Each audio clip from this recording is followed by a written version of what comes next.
কি বেটা আসার পর থেকে মন খারাপ, গাল আতাইতেছ, কি হয়েছে? কেউ কইবি না তো? না বল, সমস্যা না। একটা মায়েরে প্রপোজ করতে গেছিলাম, হাঁটু গাড়ি এমনি কইছে আই লাভ ইউ, ঠাসাই এমনি করে হাতটা পুরো ঘুরাইছে, বুঝছো? 90 ডিগ্রি অ্যাঙ্গেল এমনি ঘুরাইছে। পাঁচটা আঙ্গুলের দাগ দেখা যায়, দেখা 3 আঙ্গুলের দেখা যায়, 2টা বসে নাই বলে। আর কইস না। না বেটা, যেই জুড়ে চর মারছে বেটা, মানে ব্যথা করতেছে, দাঁত মাত লড়াই লাইছে। আচ্ছা থাক, গেলাম, সমস্যা না। কইস না কিন্তু আমার কাউরে। না না। কি রে, কি হইছে? গালির কি হইছে?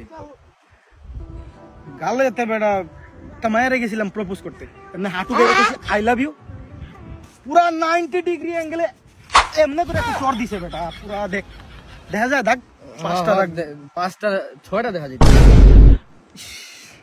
কারো কইস না ভাই। না রে, এলাকার ভিতর মানিজ্য থাকবে না। না না, তোর কিন্তু আমি বিশ্বাস করি। আরে বিশ্বাস বেটা, বললাম না বাংলাদেশ ব্যাংকে যেরকম টাকা নিরাপদ থাকে, তালা তালা, হ্যাঁ বাংলাদেশ ব্যাংকে যেরকম টাকা নিরাপদ থাকে, আমার মনের ভিতরে মানুষের কথা এরকম ভাবে নিরাপদ থাকে। তুই দেখিস কিন্তু এই দিক দিয়ে ঢুকাইছস, কিন্তু এই দিক দিয়ে না ভাই, না ভাই, আঙ্গুল ধরে রাখ, ঠিক আছে? হ্যাঁ হ্যাঁ ঠিক আছে, আর কারো কইস না ভাই। না না, মানিজ্য কিন্তু থাকবো না। না সমস্যা নেই, ঠিক আছে।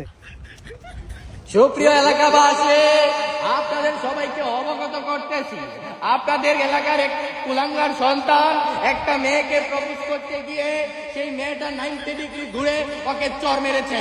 তার নাম হচ্ছে আহার, যেই ছেলে একটা মেয়েকে প্রপোজ করতে গিয়ে চর খাইছে।